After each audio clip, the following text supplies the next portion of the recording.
Arithmetic you can feel. The journey of a number. Let's just dive right into it. Why does traditional arithmetic often feel so, well, abstract? We usually learn math on paper, right? Which kind of traps numbers inside these static, lifeless symbols. You look at a 7 or an 8 and you just have to trust the rules you've memorized. There's no physical weight to it, no visual movement.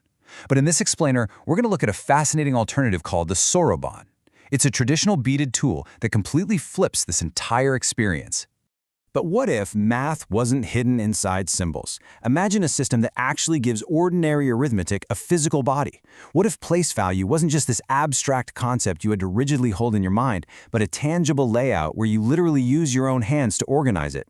When you shift from writing numbers on a page to physically moving beads on a frame, something truly remarkable happens to the human brain. You stop trying to remember abstract math facts, and you start participating in a dynamic system of movement. There's a great quote here. The Soroban is not mainly a calculator. It is a physical model of place value. So the crucial takeaway we need to anchor on for this explainer is that this tool is not just some old-school calculator you use to get an answer. It's a visible map of number structure. Think of it like looking at the gears of a clock.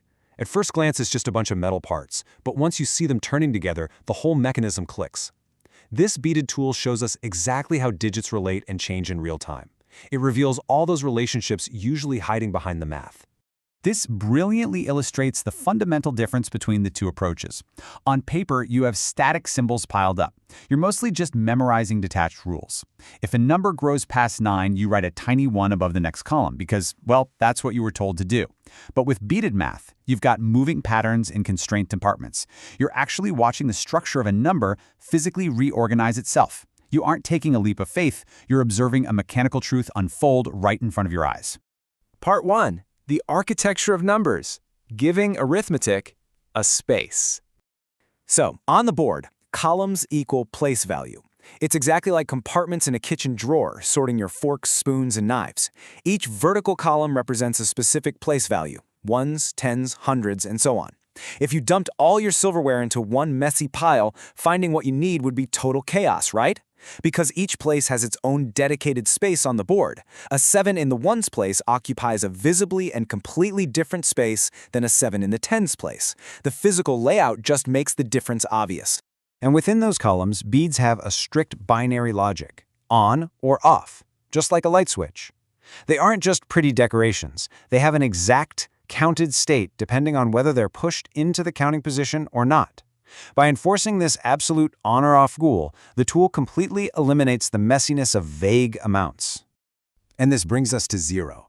0 is defined here as an empty placeholder that keeps the structure of the number intact, like an empty theater seat. It's not just nothing.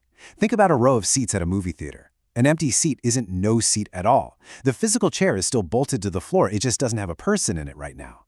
0 does the exact same thing for numbers. It preserves the structure so we don't accidentally confuse, say, 15 with 105. Moving on to Part 2, Building Any Digit, the 5 and 1 rule.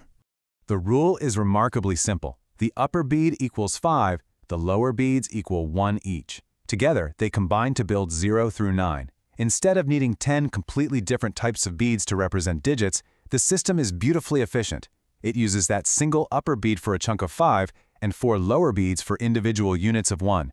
It's actually a lot like making change with coins. If you need 8 cents, you don't hunt for a special 8-cent coin, right? You just combine a 5-cent coin and 3 pennies. For example, let's look at the number 8.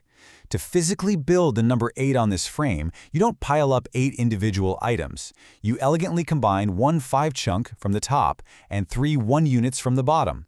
It's a physical, tactile reminder that parts combine to make wholes, which is the absolute bedrock of mathematical reasoning.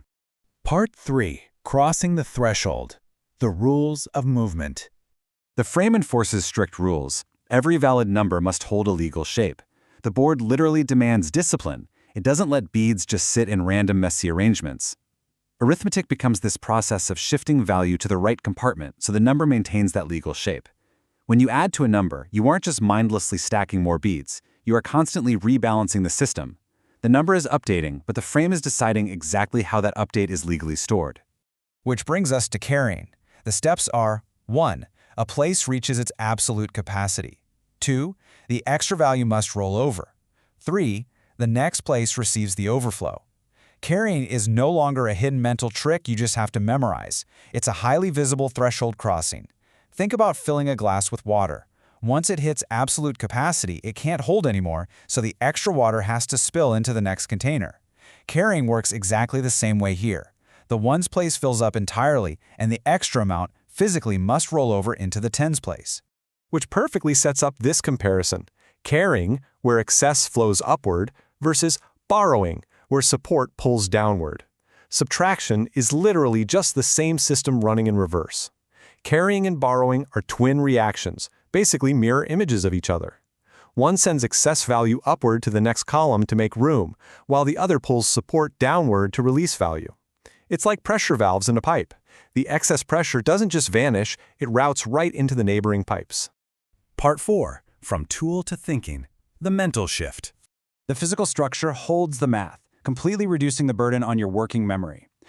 When you do math in your head, the absolute hardest part is trying to remember all the messy little details. Holding the numbers, remembering the carries. It's honestly like trying to memorize a random string of security codes while someone is constantly interrupting you. But by offloading those rules into a physical structure, your mind is totally freed up.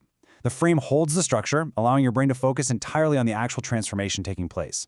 And the benefits are huge. It sharpens attention to place value, makes carry and borrow intuitive, increases arithmetic speed, and builds confidence with larger numbers. Over time, this discipline becomes embodied. Because you've actively built these numbers and watched them overflow over and over, you don't have to consciously recall rules anymore. You intuitively feel how a number must reorganize itself. The tool actually teaches the mind to think and place value, not just display it.